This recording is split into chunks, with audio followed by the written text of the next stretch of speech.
एक गिरफ्तारी के 30 दिन के अंदर जमानत लेनी होगी और अगर जमानत नहीं मिली तो 31वें दिन उसे कुर्सी छोड़नी पड़ेगी। जेल से ही फाइलों पर साइन किए जा रहे थे, जेल से ही सरकारी आदेश निकाले जा रहे थे। मंत्री है, कोई प्रधानमंत्री है, तो वो जेल में रह करके भी लालटेन राज में यहां कैसी दुर्दशा थी। लालटेन राज में एक क्षेत्र लाल आतंक से जकड़ा हुआ था। माओवादियों की वजह से शाम के बाद कहीं आना जाना मुश्किल था। गया जी जैसे शहर लालटेन राज में अंधेरे में डूबे रहते थे। हजारों गांव ऐसे थे जहां बिजली के खंभे तक नहीं पहुंचे थे। लालटेन वालों ने पूरे बिहार के भविष्य को अंधेरे में धकेल दिया था। न शिक्षा थी, न रोजगार था। बिहार की कितनी पीढ़ियों को इन लोगों ने बिहार से पलायन के लिए मजबूर कर दिया था। साथियों, बिहार के लोगों को आरजेडी और उनके साथी सिर्फ अपना वोट बैंक मानते हैं। उन्हें गरीब के सुख दुख, गरीब के मान सम्मान से कोई मतलब नहीं है।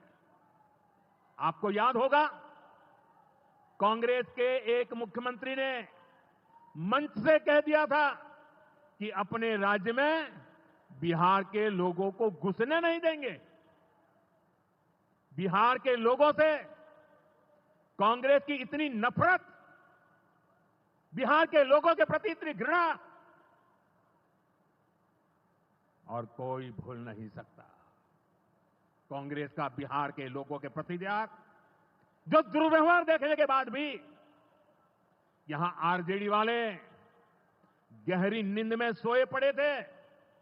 भाइयों बहनों, बिहार की एनडीए सरकार कांग्रेस और इंडी गठबंधन वालों के इस नफरती अभियान का जवाब दे रही है। बिहार के बेटे बेटी को यहीं पर रोजगार मिले, सम्मान की जिंदगी मिले, मां बाप की वो देखभाल कर सके, इसी सोच के साथ हम काम कर रहे हैं। अब बिहार में बड़े बड़े प्रोजेक्ट बन रहे हैं। गया जी जिले के डोभी में बिहार का सबसे बड़ा इंडस्ट्रियल एरिया तैयार हो रहा है। गया जी में एक टेक्नोलॉजी सेंटर की स्थापना भी की जा रही है। आज ही यहां बक्सर थर्मल प्लांट का, पावर प्लांट का शुभारंभ भी हुआ है। कुछ ही महीने पहले मैंने औरंगाबाद में भी Nabinagar super thermal power project की आधारशिला रखी थी। भागलपुर के पीरपैंती में भी नया थर्मल पावर प्लांट बनेगा। इस पावर प्लांट से बिहार में बिजली की आपूर्ति बढ़ेगी। और आप सब जानते हैं, जब बिजली उत्पादन बढ़ता है तो क्या होता है? घरों में बिजली की सप्लाई बढ़ती है और उद्योगों को भी ज्यादा से ज्यादा बिजली मिलती है और इससे भी रोजगार के नए मौके बनते हैं। साथियों, बिहार के युवाओं को पक्की सरकारी नौकरी देने के लिए नीतीश जी ने बड़ा अभियान चलाया हुआ है। ये नीतीश जी हैं, तभी यहां शिक्षकों की भर्ती भी पूरी पारदर्शिता से हुई। साथियों, यहां के नौजवानों को ज्यादा से ज्यादा संख्या में बिहार में ही रोजगार मिले, उन्हें नौकरी के लिए पलायन न करना पड़े, इसमें केंद्र सरकार की एक नई योजना से भी बहुत बड़ी मदद मिलने वाली है। अभी पिछले सप्ताह इस 15 अगस्त से ही देश भर में प्रधानमंत्री विकसित भारत रोजगार योजना लागू हुई है। इसके तहत हमारे युवा जब निजी क्षेत्र में पहली नौकरी करेंगे तो केंद्र सरकार उन्हें अपने 5 से 15,000 रुपये देगी। जो प्राइवेट कंपनियां युवाओं को रोजगार देगी, उन्हें भी अलग से पैसे सरकार देगी। इस योजना का बहुत बड़ा लाभ बिहार के मेरे युवाओं को भी होगा। साथियों, हमारे देश में कांग्रेस हो, आरजेडी हो, इनकी सरकारों ने कभी जनता के पैसे का मोल नहीं समझा। इनके लिए जनता के पैसे का मतलब रहा है खुद की तिजोरी भरना। इसलिए कांग्रेस आरजेडी की सरकारों में सालों साल तक परियोजनाएं पूरी नहीं होती थी। कोई योजना जितनी लटकती थी उतना उसमें ये पैसे कमा लेते थे।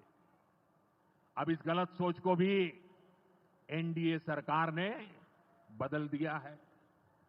अब शिलान्यास के बाद कोशिश होती है जल्द से जल्द समय सीमा में उस काम को पूरा करने के लिए सफल प्रयास किया जाए। आज का एक कार्यक्रम इसका भी एक शानदार उदाहरण है। औंटा सिमरिया सेक्शन का शिलान्यास करने का सौभाग्य बिहार के लोगों ने मुझे दिया था। और आप लोगों की कृपा देखिए, आप लोगों का प्रेम देखिए कि जिस ब्रिज का शिलान्यास आपने मुझे करने के लिए कहा, आज इसका लोकार्पण करने का अवसर भी आपने मुझे दिया है। ये पुल सिर्फ सड़कों को नहीं, पूरे उत्तर और दक्षिण बिहार को जोड़ने का काम करेगा। जो भारी वाहन पहले गांधी सेतु से होकर 150 किलोमीटर का लंबा चक्कर काटते थे, अब सीधा रास्ता पाएंगे। इससे व्यापार तेज होगा, उद्योगों को ताकत मिलेगी और तीर्थयात्रियों का भी पहुंचना आसान होगा। विकास के जिन प्रोजेक्ट की नींव एनडीए सरकार में रखी जाती है वो पूरा होकर रहेंगे, ये बात पक्की है।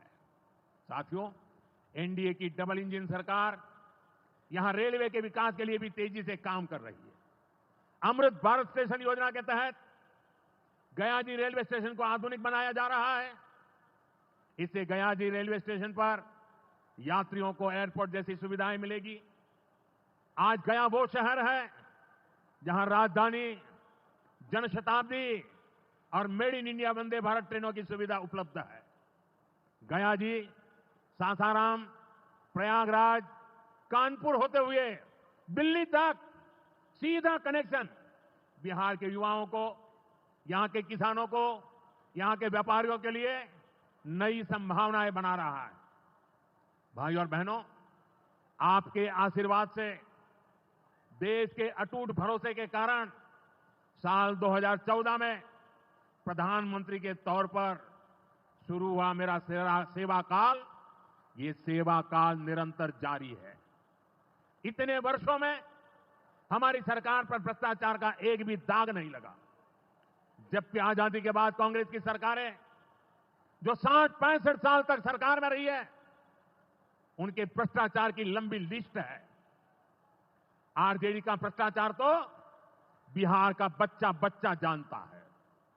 मेरा साफ मानना है कि भ्रष्टाचार के विरुद्ध लड़ाई को अगर अंजाम तक पहुंचाना है तो कोई भी कार्रवाई के दायरे से बाहर नहीं होना चाहिए। आप सोचिए, आज कानून है कि अगर किसी छोटे सरकारी कर्मचारी को 50 घंटे तक हिरासत में रख दिया तो अपने आप वो सस्पेंड हो जाता है। ड्राइवर हो, छोटा क्लार्क हो, प्यून हो, उसकी जिंदगी हमेशा हमेशा के लिए तबाह हो जाती है। लेकिन अगर कोई मुख्यमंत्री है, कोई मंत्री है, कोई प्रधानमंत्री है, तो वो जेल में रह करके भी सत्ता का सुख पा सकता है। ये कैसे हो सकता है? हमने कुछ समय पहले ही देखा है कि कैसे जेल से ही फाइलों पर साइन किए जा रहे थे, जेल से ही सरकारी आदेश निकाले जा रहे थे। नेताओं का अगर यही रवैया रहेगा तो ऐसे भ्रष्टाचार के विरुद्ध लड़ाई कैसे लड़ी जा सकती है? साथियों, संविधान हर जनप्रतिनिधि से ईमानदारी और पारदर्शिता की उम्मीद करता है। हम संविधान की मर्यादा को तार तार होते नहीं देख सकते। इसलिए एनडीए सरकार भ्रष्टाचार के खिलाफ एक ऐसा कानून लाई है जिसके दायरे में देश का प्रधानमंत्री भी है। इस कानून में मुख्यमंत्री और मंत्रियों को भी शामिल किया गया है। जब यह कानून बन जाएगा तो प्रधानमंत्री हो या मुख्यमंत्री या फिर कोई भी मंत्री, उसे गिरफ्तारी के 30 दिन के अंदर जमानत लेनी होगी और अगर जमानत नहीं मिली तो 31वें दिन उसे कुर्सी छोड़नी पड़ेगी। आप कहिए भाइयों, जो जेल जाए उसने कुर्सी छोड़नी चाहिए कि नहीं छोड़नी चाहिए? क्या वो कुर्सी पर बैठे रह सकता है? क्या वो सरकारी फाइलों पे साइन कर सकता है? क्या जेल में से कोई सरकार चला सकता है क्या? और इसलिए ऐसा सख्त कानून बनाने की तरफ हम आगे बढ़ रहे हैं। लेकिन साथियों, ये आरजेडी वाले, ये कांग्रेस वाले, ये लेफ्ट वाले इस कानून का विरोध कर रहे हैं। ये बहुत गुस्से में है और कौन नहीं जानता उनको किस बात का डर है। जिसने पाप किया होता है वो अपने पाप को दूसरों से छुपाता है, लेकिन खुद तो भीतर से जानता है कि क्या खेल खेला है। इन सब का भी यही हिसाब है। ये आरजेडी और कांग्रेस वाले, कोई बेल पर बाहर है, कोई रेल के खेल में अदालत के चक्कर लगा रहा है और जो जमानत पे बाहर घूम रहे हैं वे आज इस कानून का विरोध कर रहे हैं। इन्हें लगता है कि अगर ये जेल चले गए तो इनके सारे सपने चकनाचूर हो जाएंगे और इसलिए सुबह शाम ये लोग मोदी को भांति भांति की गाली दे रहे हैं और इतने बौखलाए हुए हैं कि इस जनहित के कानून का विरोध कर रहे हैं। हमारे राजेंद्र बाबू, बाबा साहब आंबेडकर ने कभी सोचा भी नहीं था, कभी कल्पना भी नहीं की होगी कि सत्ता के भूखे लोग भ्रष्टाचार करेंगे और जेल जाने पर भी कुर्सी से चिपके रहेंगे। लेकिन अब भ्रष्टाचारी जेल भी जाएगा और उसकी कुर्सी भी जाएगी। भारत को भ्रष्टाचार से मुक्त होने का संकल्प देश के कोटि कोटि लोगों का है। ये संकल्प सिद्ध होकर रहेगा।